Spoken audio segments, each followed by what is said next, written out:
ছাত্ৰীসকল তোমালোক সকলোকে মোৰ ইউটিউব চেনেললৈ স্বাগতম জনাইছো। আজি মই তোমালোকৰ মাজত ডিসকাশন কৰিব ওলাইছো এইচএস সেকেন্ড ইয়াৰৰ এটা খুব গুৰুত্বপূৰ্ণ লেসন দি লাষ্ট লেসন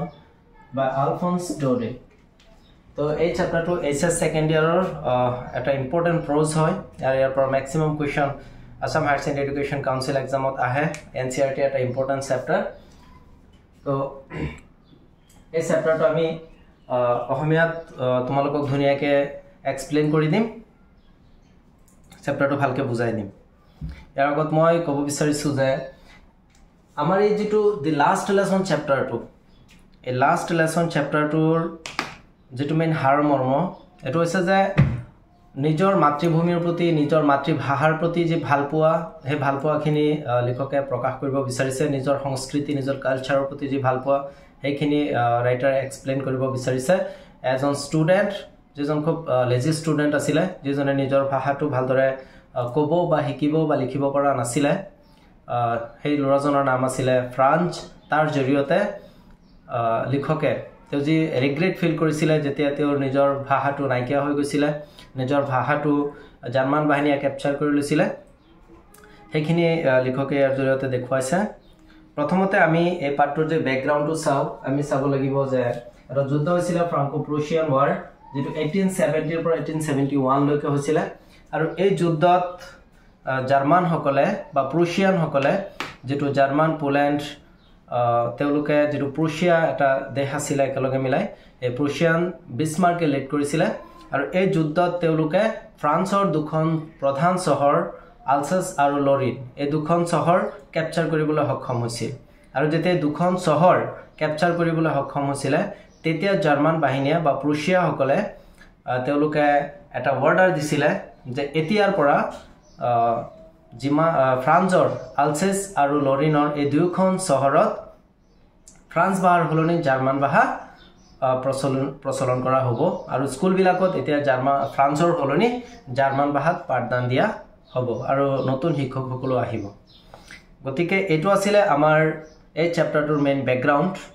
গতিকে নিজৰ ভাষাটো যেতিয়া নাইকিয়া হৈ গৈছিল, তেতিয়া আলসাছ আৰু লৰিনৰ যিসকল লোক আছিলে আৰু ছাত্ৰ ছাত্ৰীসকলে তেওঁলোকে কেনেকুৱা ৰিগ্ৰেট ফিল কৰিছিলে, তেওঁলোকে কেনেকুৱা দুখ অনুভৱ কৰিছিলে যে তেওঁলোকে নিজৰ ভাষাটো ভালদৰে শিকা নাছিলে, গুৰুত্ব দিয়া নাছিলে। যেটো ভাষা এতিয়া তেওঁলোকৰ হাতৰ পৰা জাৰ্মান বাহিনীয়ে কাঢ়ি লৈ গ'ল, এতিয়া নাইকিয়া হৈ গ'ল, এতিয়া তেওঁলোকে বেলেগ এটা ভাষা শিকিব লাগিব। গতিকে আমাৰ এই চ্যাপ্টাৰটোত এই লাষ্ট লেসনৰ দিনাখন, অৰ্থাৎ যি দিনটো আছিলে ফ্ৰান্স ভাষাৰ কাৰণে শেষ পাঠ, আৰু তাৰ পিছদিনৰ পৰা যিহেতু জাৰ্মান শিকিব লাগিব, গতিকে সেই লাষ্ট ডেৰ দিনাখন স্কুলত কি কি ইভেন্ট হৈছিলে, কি কি ঘটনা সংঘটিত হৈছিলে, এই গোটেইখিনি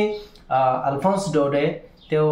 ফ্ৰান্স নামৰ ল'ৰাজনৰ জৰিয়তে গোটেইখিনি খুব ধুনীয়াকৈ এক্সপ্লেইন কৰিছে। গতিকে আমি এতিয়া চ্যাপ্টাৰটোৰ মাজলৈ যাম। গতিকে আমাৰ এই চ্যাপ্টাৰটোত প্ৰথমতে কৈছে যে ফ্ৰান্সে কৈ আছে যে I started for school very late that morning and was in great dread of scolding because Mr. Hamel has asked them Mr. Hamel would ask them question on participles and France did not prepare his lessons. গতিকে আমাৰ এই চ্যাপ্টাৰটোত প্ৰথমতে ফ্ৰান্সে কৈ আছে যে মই হেদিনা স্কুললৈ যাওঁতে পলম হৈছিল। ফ্ৰান্সে যেতিয়া স্কুললৈ গৈ আছিল তাৰ পলম হৈছিল আৰু সি খুবেই ভয় খাইছিল, কাৰণ তাৰ শিক্ষক মিষ্টাৰ হেমেল অতি ষ্ট্ৰিক্ট এণ্ড ষ্টাৰ্ন আছিলে। আৰু মিষ্টাৰ হেমেলে কৈছিলে যে তেওঁলোকক পাৰ্টিচিপলৰ বিষয়ে প্ৰশ্ন সুধিব, কিন্তু সেইদিনা ফ্ৰান্সে একোৱেই শিকি যোৱা নাছিলে, তেওঁ নিজৰ লেসনটো ভালদৰে প্ৰিপেয়াৰ কৰা নাছিল। সেইকাৰণে সি খুব ভয় কৰিছিল যে তাৰ শিক্ষকে তাক স্কল্ডিং কৰিব, শাস্তি দিব, পানিছমেণ্ট দিব, সেইকাৰণে ভয় কৰিছিলে। আৰু দ্বিতীয়তে সেই দিনটো খুবেই এটা সানি মৰ্নিং আছিলে, খুব ধুনীয়া এটা দিন আছিলে, আৰু চৰাইবিলাকে গান গাই আছিল, কেৰলি পাৰি আছিল, আৰু চমিলৰ পিছফালে সৈনিকসকলে তেওঁলোকে ড্ৰিলিং কৰি আছিলে। গতিকে এটা খুব ধুনীয়া দৃশ্য ফ্ৰান্সে দেখিছিলে, আৰু সি ভাবিছিলে যে সেইদিনাখন সি স্কুললৈ নগৈ দিনটো অনাই বনাই কটাই দিব। Franz thought of running away and spending the day out of doors. এটা মুহূৰ্তৰ বাবে, এটা ফৰ এ মোমেণ্ট ফ্ৰান্সে ভাবিছিলে যে তেওঁ সেইদিনাখন স্কুললৈ নাযাব আৰু নগৈ দিনটো অনাই বনাই ঘৰৰ বাহিৰতেই কটাই দিব। আৰু যেহেতু চাৰিওফালৰ যিখিনি দৃশ্য আছিলে, সিনাৰি আছিলে, scenery around him are much more tempting than the rules of participles. সেই দৃশ্যবিলাক খুবই টেম্পটিং আছিলে পাৰ্টিসিপলৰ নিয়মতকৈ। কিন্তু ফ্ৰান্সে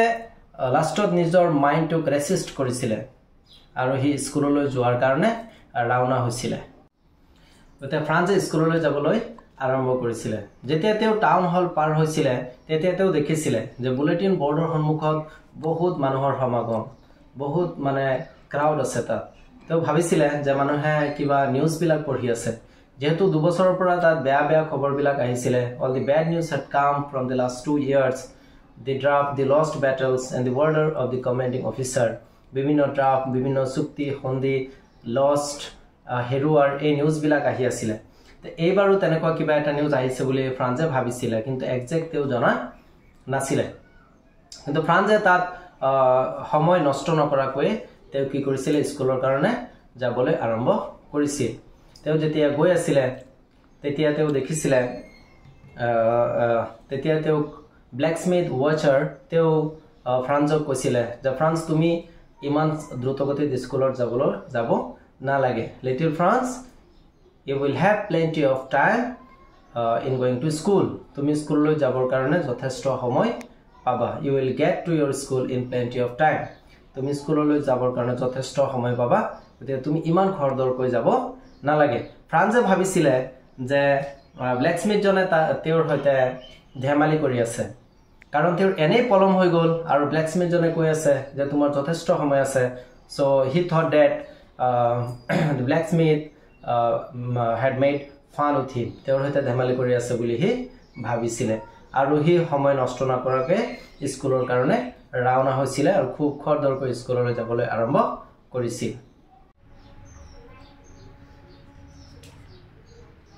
ফ্ৰান্সে যেতিয়া স্কুললৈ গৈছিল তেতিয়া হি স্কুলত গৈ খুবে আচৰিত হৈছিল কাৰণ সেইদিনাখন স্কুলখন খুব নীৰৱ আছিল সাধাৰণতে যেতিয়া স্কুল স্টাৰ্ট হয় তেতিয়া স্কুলত এটা হুলস্থুলীয়া পৰিবেশৰ সৃষ্টি হৈছিল usually when school began there was a great bustle that could be heard out of the street school আৰম্ভ হতে সদায় এটা হুলস্থুলীয়া পৰিবেশৰ সৃষ্টি হৈছিল ছাত্ৰ-ছাত্ৰী বিলাকে তেওঁলোকে একেলগে পাঠবিলাক আউৰৰ শব্দ opening and closing of desk lessons repeated in unison and teachers great ruler rapping on the table গতিকে এই শব্দবিলাক হৈছিল টিচাৰে সেকনিৰে টেবুলত কুবৰ শব্দ তেওঁলোকে ডেস্ক বেঞ্চ বিলাক খোলামেলা কৰাৰ শব্দ ওপেন এণ্ড ক্লোজ কৰাৰ শব্দ আৰু ষ্টুডেন্ট বিলাকে একেলগে পাঠবিলাক আউৰোৱাৰ শব্দ এই শব্দবিলাক সদায় শুনা গৈছিল যেটো ৰাস্তাৰ বাহিৰৰ পৰা শুনা গৈছিল কিন্তু সেই দিনাখন এই গুটেইখিনি খুব নীৰৱ আছিল লাইক সানডে মৰ্নিং এটা হলিডেৰ নিচিনা আছিল কাৰণ স্কুলখন একদম ষ্ট্ৰেঞ্জ আছিল কোৱাইট আছিল তো ফ্ৰান্স খুবে আচৰিত হৈছিল আৰু হি বিচাৰিছিল এটা হুলস্থুলীয়া পৰিবেশ যাতে কোনেও নেদেখাকৈ হি তাৰ ঠাইত গৈ বহিব পাৰে কিন্তু ফ্ৰান্সে তেনেকুৱা কোনো সুবিধা পোৱা নাছিল সেইকাৰণে হি খুব ভয় কৰিছিল কাৰণ তেনেকুৱা কোনো ধৰণৰ সুবিধা হি পোৱা নাছিল যে খিৰকি দি গৈ হি তাৰ বেঞ্চত বা তাৰ ৰুমত গৈ হি তাৰ প্লেছত গৈ বহিব পাৰিব গতিকে এনেকুৱা যেতিয়া সুবিধা পোৱা নাছিল ফ্ৰান্স খুবেই ভয় কৰিছিল কাৰণ হি তাৰ টিচাৰ এমএমএলৰ সন্মুখেদি গৈ বহিব লাগিব সকলো ছাত্ৰ-ছাত্ৰীৰ সন্মুখত গৈ হি তাৰ বেঞ্চত বহিব লাগিব শিক্ষকজনৰ পৰা পাৰমিশন ল'ব লাগিব আৰু সেই কাৰণে ফ্ৰান্সে খুব ভয় কৰিছিল আৰু হি কৈছিল যে he was you can imagine how I blushed and how frightened I was তুমি কল্পনা কৰিব পাৰিবা যে তেওঁ কিমান ভয় কৰিছিল আৰু কিমান কঁপিছিল খুবেই ভয় কৰিছিল আৰু খুবেই কপিছিল গতিকে ফাৰ্স্ট যেটো আনইউজুৱেল থিং ফ্ৰান্সে দেখিছিল হেইটোৱে হেদিনাখন আছিল স্কুলখন একদম নীৰৱ silent calm and strange that day the school was totally unusual তাৰ কাৰণে খুবেই অসাধাৰণ আছিল এই গুটেখিনি ভাবি থাকি হি যেতিয়া ক্লাছৰুমত যাব বিচাৰিছিল তেতিয়া তাৰ শিক্ষক মিস্টাৰ হেমেলে তেওঁক দেখিছিল আৰু তাক খুব মৰমেৰে মাতিছিল তাক অলপ খং কৰা নাছিল খুব মৰমেৰে মাতিছিল যে লিটল ফ্ৰান্স তুমি তোমাৰ ঠাইত গৈ বহা আমি তুমি নোহোৱাকৈ আজি ক্লাছটো আৰম্ভ কৰি দিছিল গতে তুমি তোমাৰ প্লেছত গৈ বহা তো মিস্টাৰ হেমেলে কৈছিল যে go to your place little France we were starting without you আৰু তেতিয়া লিটল ফ্ৰান্সে কি কৰিছিল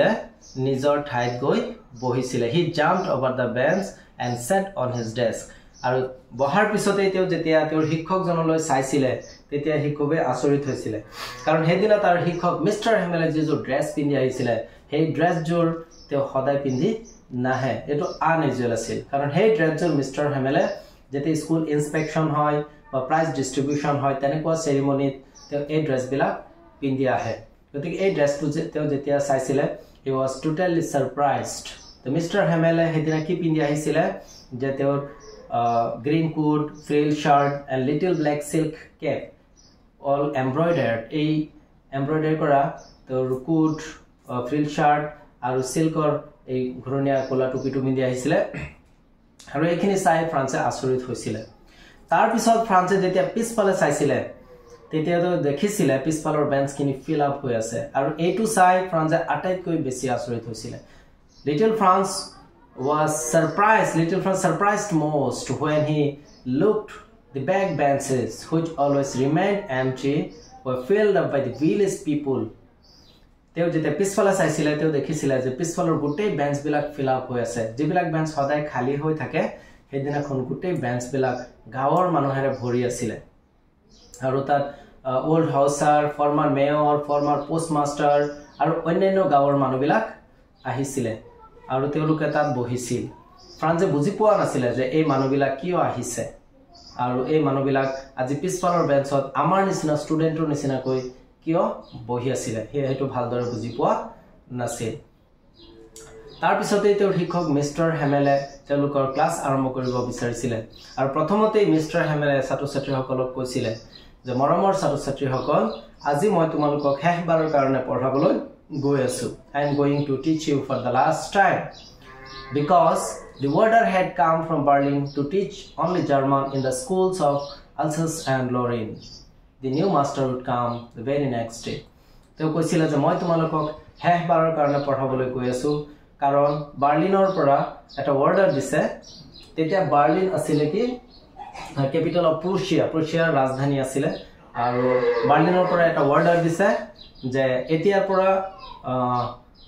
আলসাছ আৰু লৰিনৰ সকলো বিদ্যালয়ত ফ্ৰান্স ভাষাৰ সলনি অকল জাৰ্মান পঢ়াব লাগিব অহাকালিৰ পৰা আৰু অহাকালি নতুন শিক্ষকসকল আহিব আৰু পুৰণা শিক্ষকসকল তেওঁলোক গুচি যাব আৰু সেই কাৰণে মিস্টাৰ হেমেলে কৈছিল মই তোমালোকক আজি শেষবাৰৰ কাৰণে পঢ়াই আছো আৰু তোমালোক সকলোৱে মোৰ এই পাঠত মনোযোগ দিবা এই কথাখিনি শুনাৰ পিছত লিটল ফ্ৰান্সে খুব দুখ অনুভৱ কৰিছিল তেওঁ নিজৰ বাবে লগতে তেওঁৰ শিক্ষকৰ বাবে এনেকুৱা লাগিছিল যে তেওঁৰ মূৰত বজ্ৰপাত পৰি গৈছে লিটল ফ্ৰান্সে মনত খুবেই দুখ কৰিছিল তেওঁ নিজকলৈ দুখ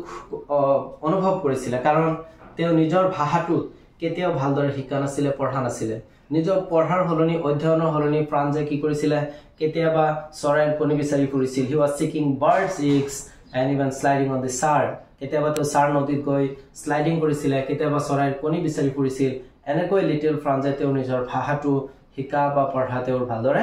নহল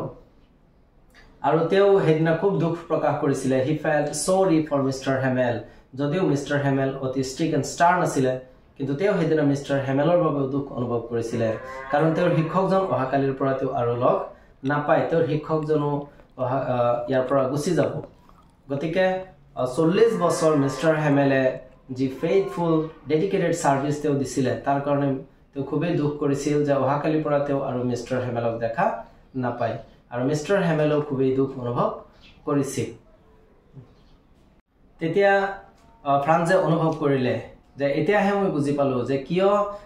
মিস্টাৰ হেমেলে আজি এই ড্ৰেছযোৰ পিন্ধি আহিছিল it was the honor of the last lesson that his teacher Mr. Hamel had wore his Sunday clothes আৰু তেওঁ আৰু বুজি পাইছিল যে গাঁৱৰ মানুহবিলাক কিয় পিছফালে বহি আছে যে তেওঁলোকে মিস্টাৰ হেমেলক ধন্যবাদ জনাবলৈ তেওঁলোক আহিছে আৰু নিজৰ দেশ নিজৰ মাতৃভূমি আৰু নিজৰ ভাষাৰ প্ৰতি থকা ভালপোৱা আৰু শ্ৰদ্ধা দেখুৱাবলৈ প্ৰদৰ্শন কৰিবলৈ তেওঁলোক আহিছে the village people had come to thank Mr. Hamel for his 40 years of faithful and dedicated service and their respect for the French language as well as their country নিজৰ দেশ আৰু নিজৰ মাতৃভূমি নিজৰ ভাষাৰ প্ৰতি থকা যি ভালপোৱা সংস্কৃতিৰ প্ৰতি থকা যি ভালপোৱা এয়া দেখুৱাবলৈ তেওঁলোক আহিছিল আৰু তেওঁ বুজি পাইছিল যে আজি এই বুলেটিন বোৰ্ডত এই নিউজটোৱে সাগে সকলে পঢ়ি আহিছিল যে তেওঁলোকে ফ্ৰান্স ভাষাটো আৰু পঢ়িব নোৱাৰিব তাৰ পিছত মিস্টাৰ হেমেলে তেওঁৰ পাঠ আৰম্ভ কৰিছিল তেওঁ ফ্ৰান্সক পঢ়িবলৈ দিছিলে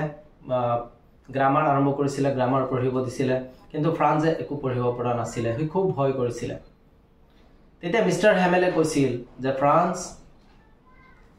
তুমি যে পঢ়িব পৰা নাই তোমাৰ inability of learning your lessons you are not the worst one you are not only responsible for this কৈছিল যে ফ্ৰান্স তুমি যে নিজৰ ভাষাটো ভালদৰে পঢ়া নাই শিকা নাই তাৰ কাৰণ অকল তুমি জগৰীয়া নহয় তেওঁ তাৰ কাৰণে কৈছিল যে আলছাছৰ আটাইতকৈ ডাঙৰ সমস্যাটো হৈছে আলছাছৰ মানুহবিলাকে আলছাছৰ ল'ৰা-ছোৱালীবিলাকে ছাত্ৰ-ছাত্ৰীবিলাকে নিজৰ পঢ়াটো কেতিয়াও সময়মতে নপঢ়ে তেওঁলোকে সদায় অহাকালি পঢ়িব বুলি থৈ দিয়ে they put off their learning till tomorrow আৰু যেতিয়া পৰীক্ষা আহে তেতিয়া it will become a great burden for them তেওঁলোকৰ কাৰণে এটা ডাঙৰ বোজা হৈ যায় যাৰ কাৰণে তেওঁলোকে নিজৰ ভাষাটো ভালদৰে শিকিব আৰু পঢ়িব পৰা নাছিল তাৰ পিছত মিষ্টাৰ হেমেলে দোহাৰোপ কৰিছিল তেওঁৰ পিতৃ-মাতৃসকলক যিসকলে নিজৰ ছাত্ৰ-ছাত্ৰীৰ পঢ়াৰ প্ৰতি কেতিয়াও কনচিয়াছ নাছিলে সচেতন নাছিলে তেওঁলোকে নিজৰ ল'ৰা-ছোৱালীক ফাৰ্ম বা ফেক্টৰীত কাম কৰিবলৈ পঠিয়াই দিছিলে যাৰ পৰা তেওঁলোকে টকা উপাৰ্জন কৰিব পাৰিছিল সেইকাৰণে তেওঁ পিতৃ-মাতৃসকলকো হেদিনা ৰেসপন্সিবল কৰিছিল লগতে তেওঁ নিজকো দোহাৰোপ কৰিছিল যে তেওঁ কি কৰিছিল ল'ৰা-ছোৱালী কেতিয়াবা নিজৰ পাঠ বন্ধ কৰি দি তেওঁৰ বাগিচাত পানী দিবলৈ পঠিয়াই দিছিল আৰু কেতিয়াবা তেওঁ যেতিয়া মাছ মাৰিবলৈ গৈছিল he declared a holiday তেওঁ হলিডে ডিক্লেয়াৰ কৰিছিল while he wanted to go fishing মাছ মাৰিবলৈ যাওঁতে তেওঁ হলিডে ডিক্লেয়াৰ কৰিছিল আৰু কেতিয়াবা তেওঁ স্কুল বন্ধ কৰি বা পাঠ বন্ধ কৰি ল'ৰা-ছোৱালীক তেওঁৰ বাগিচাত পানী দিবলৈ ওয়াটাৰিং কৰিবলৈ পঠিয়াই দিছিল সেইকাৰণে হেদিনাখন তেওঁ নিজেও দুখ অনুভৱ কৰিছিল আৰু তেওঁ নিজকো দোহাৰোপ কৰিছিল এনেকে এটা বিষয়ৰ পিছত আন এটা বিষয় ফ্ৰান্সে দেখিছিল মিষ্টাৰ হেমেলে কৈ গৈছিল আৰু তাৰ পিছত মিষ্টাৰ হেমেলে ফ্ৰান্স ভাষাৰ বিষয়ে কিছুমান গুৰুত্বপূৰ্ণ কথা কৈছিল এটা অপিনিয়ন কৰিছিল তো খুবেই প্ৰেজ কৰিছিল ফ্ৰান্স ভাষাৰ প্ৰশংসা কৰিছিল আৰু কৈছিল the French language is the most beautiful language in the world it is the clearest and the most logical language in the world তো কৈছিল যে ফ্ৰান্স ভাষাটো পৃথিৱীৰ আটাইতকৈ ধুনীয়া ভাষা আটাইতকৈ যুক্তিসংগত ভাষা আৰু আটাইতকৈ স্পষ্ট ভাষা আৰু সকলোকে আপিল কৰিছিল to guard this language and never to forget it আৰু তেওঁ এই ভাষাটো কেতিয়াও সকলোকে নাপাহৰিবলৈ কৈছিল আৰু ভাষাটো ৰক্ষণাবেক্ষণ দিব কৈছিল কাৰণ ভাষা এনেকুৱা এটা মাধ্যম যাৰ জৰিয়তে মানুহে দাসত্ব বান্ধনৰ পৰা এদিন নহয় এদিন তেওঁলোকে মুক্তি পাব পাৰে আৰু নিজৰ ভাষাটো যেতিয়া নাইকিয়া হৈ যায় তেতিয়া এনেকুৱা বুজায় যে তেওঁ হয়তো বেলেগৰ নিজৰ পৰাজয় স্বীকাৰ কৰিছে আৰু বেলেগৰ অস্তিত্ব তেওঁ স্বীকাৰ কৰি লৈছে তাৰ পিছত মিষ্টাৰ হেমেলে গ্ৰামাৰ কিতাপখন ওলাই লৈছিল আৰু তাৰ পৰা আমাক এটা পাঠ পঢ়াবলৈ আৰম্ভ কৰিছিল আৰু হেদিনা ফ্ৰান্সে খুবেই ধুনীয়াকৈ বুজি পাইছিল এনেকুৱা ফিল কৰিছিল যে মিষ্টাৰ হেমেলে চাগে তেওঁলোকক কেতিয়াও ইমান ধুনীয়াকৈ বুজোৱা নাছিল ইমান মনোযোগেৰে তেওঁলোকক পাঠদান কৰা নাছিল আৰু ফ্ৰান্সে ইমান ধুনীয়াকৈ বুজি পাইছিল তেওঁ এনেকুৱা ফিল কৰিছিল যে তেওঁ কেতিয়াও ইমান মনোযোগেৰে মিষ্টাৰ হেমেলৰ পাঠ গ্ৰহণ কৰা নাছিল বা শ্ৰেণীত মনোযোগ দিয়া নাছিল যিখিনি পঢ়াইছিল সি গোটেইখিনি খুব ধুনীয়াকৈ আয়ত্ত কৰিব পাৰিছিল আৰু মিষ্টাৰ হেমেলে এনেকুৱা ফ্ৰান্সে অনুভৱ কৰিছিল যে এটা ষ্ট্ৰোকত in a stroke mister Hamel wanted to give all his knowledge to the students তেওঁ ছাত্ৰ-ছাত্ৰীক তেওঁৰ সকলো নলেজ তেওঁ দি দিব এনেকুৱা ফ্ৰান্সে অনুভৱ কৰিছিল হেদিনা মিষ্টাৰ হেমেলে ছাত্ৰ-ছাত্ৰীৰ বাবে কিছুমান কপি আনিছিল য'ত ৰাউণ্ড আখৰেৰে তেওঁ লিখিছিল ফ্ৰান্স আলছাছ আৰু এইটো এটা পতাকাৰ নিচিনা যেন গোটেই ক্লাছৰুমত উৰি আছিল ছাত্ৰ-ছাত্ৰীবিলাকে তালৈ চাই আছিল আৰু সেইদিনা ছাত্ৰ-ছাত্ৰীসকল ইমান মনোযোগ দিছিল ক্লাছত যে কোনো এজন ছাত্ৰ-ছাত্ৰীয়েও মানে শ্ৰেণীকোঠাত বেলেগ কোনো শব্দ শুনা নগৈছিল অকল পেনেৰে কাগজত স্কেচিং কৰাৰ শব্দ শুনা গৈছিল লিখাৰ শব্দ শুনা গৈছিল তাৰ বাহিৰে কোনো শব্দই শুনা নগৈছিল কোনো বাহিৰা কোনো কথাত সেইদিনা মনোযোগ দিয়া নাছিল সকলোৱে নিজৰ শেষ পাঠৰ প্ৰতি অতি মনোযোগী আছিল আনকি পিগন চৰাইবিলাকেও সেইদিনা চালত থকা ৰূফত থকা পিগন চৰাইবিলাকেও একদম খুব লাহে লাহে তেওঁলোকে কৌ কৰি আছিল আৰু এইটো চাই ফ্ৰান্সে অনুভৱ কৰিছিল যে পিগন চৰাইবিলাককে তেওঁলোকে জাৰ্মান ভাষাত গান গাবলৈ কৈছে নেকি will they make them sing in German তেওঁলোকে জাৰ্মান ভাষাত গান গাব লাগিব নেকি ওল্ড হছাৰে হাতপুথিখন তুলি লৈছিলে প্ৰাইমাৰ বুকখন তুলি লৈছিল আৰু তেওঁ তাৰ পৰা ফ্ৰান্স আখৰবিলাক তেওঁ পঢ়িছিলে তাত মনোযোগ দিছিল আৰু গাঁৱৰ মানুহবিলাকেও হেদিনাখন কান্দিছিল মিষ্টাৰ হেমেলো কান্দিছিলে আৰু প্ৰত্যেকেই অতি আবেগিক হৈ গৈছিল অতি ফ্ৰাষ্ট্ৰেটেড হৈ গৈছিল কাৰণ তেওঁলোকৰ মাতৃভাষাটো আজিৰ পৰা শেষ হৈ যাব তেওঁলোকে আৰু পঢ়িব নোৱাৰিব অহাকালিৰ পৰা বিদ্যালয়ত অকল জাৰ্মান ভাষাত ল'ৰা ছোৱালীক পঢ়াব লাগিব গতিকে তেওঁলোকৰ কাৰণে আছিল এইটো আটাইতকৈ বেছি দুখৰ দিন আৰু ছাত্ৰ ছাত্ৰীসকলেও সেইদিনা এনেকুৱা এটা অৱস্থা ক্লাছৰুমত যেতিয়া দেখিছিল তেওঁলোকে এটা ফানি ইনচিডেণ্টৰ নিচিনা হৈ গৈছিলে তেওঁলোকে হাঁহিব নে কান্দিব তেওঁলোকে বুজি পোৱা নাছিল কাৰণ সেইদিনাখন স্কুলত উপস্থিত থকা ভিলেজ পিপুল মিষ্টাৰ হেমেল এই সকলোৰে যি অৱস্থা তেওঁলোকে দেখিছিল এইটো তেওঁলোকৰ কাৰণে এটা ষ্ট্ৰেঞ্জ ইনচিডেণ্ট আছিলে তেতিয়াই গীৰ্জাত 12টা বজাৰ ঘণ্টাটো বাজিছিল আৰু কেথলিকসকলৰ এঞ্জেলাছ গোৱাৰ সময় হৈছিলে আৰু তেতিয়া মিষ্টাৰ হেমেলো তেওঁ ক্লাছ শেষ কৰিব লাগিব আৰু সেইকাৰণে তেওঁ ছাত্ৰ ছাত্ৰীসকলক কৈছিলে যে মৰমৰ বন্ধুসকল আই আই তেওঁ আৰু কোনো শব্দ উচ্চাৰণ কৰিব পৰা নাছিল কিবা এটাই যেন তেওঁক চক কৰিছিলে তেওঁক বাধা দিছিলে তেওঁ মুখেদি কোনো শব্দ ওলোৱা নাছিলে তেতিয়া তেওঁ ব্লেকবোৰ্ডত গৈছিল আৰু শেষবাৰৰ কাৰণে তেওঁ লিখিছিল বিভ লা ফ্ৰান্স মানে লং লিভ ফ্ৰান্স অৰ্থাৎ ফ্ৰান্স দীৰ্ঘজীৱী হওক তেওঁ ফ্ৰান্সৰ এপ্ৰিচিয়েট কৰিছিলে যে ফ্ৰান্স দীৰ্ঘজীৱী হওক তাৰপিছত মিষ্টাৰ হেমেলে ৱালত গৈ তেওঁ লিন কৰিছিলে ৱালত নিজকে হেলান দিছিলে আৰু কোনো শব্দই উচ্চাৰণ কৰিব পৰা নাছিল আৰু তেওঁ এটা জেষ্টাৰ দিছিলে এটা অনুমান ছাত্ৰ ছাত্ৰীসকলক দেখুৱাইছিলে আৰু তেওঁ কৈছিলে যে school is dismissed you may গো নাও তেওঁ এইখিনি আৰু ল'ৰা ছোৱালীক ক'ব পৰা নাছিলে তেওঁ জাষ্ট এটা জেষ্টাৰ দি ল'ৰা ছোৱালীক বুজাই দিছিলে যে ক্লাছ শেষ আৰু তোমালোক যাব পাৰা এইটো আছিলে আমাৰ দি লাষ্ট লেসন চেপ্টাৰ আৰু এই চেপ্টাৰটোৰ জৰিয়তে আমি বুজি পাওঁ যে নিজৰ মাতৃভাষা নিজৰ মাতৃভূমিৰ প্ৰতি মানুহৰ কিমানখিনি ভাল পোৱা থাকে সেইখিনি এই পাঠটোৰ জৰিয়তে লিখক আলফন্স ডৰেটে খুব ধুনীয়াকৈ প্ৰকাশ কৰিছে আৰু মিষ্টাৰ হেমেলৰ বা আলছেছৰ মানুহবিলাকৰ যিটো পেট্ৰিয়টিজম ফিলিংছ এইটো এই পাঠটোৰ জৰিয়তে খুব ধুনীয়াকৈ প্ৰকাশ কৰিছে থেংক ইউ ভিডিঅ'টো ভাল পালে লাইক কমেণ্ট আৰু শ্বেয়াৰ কৰিব আৰু সাবস্ক্ৰাইব কৰি দিব চেনেলটো থেংক ইউ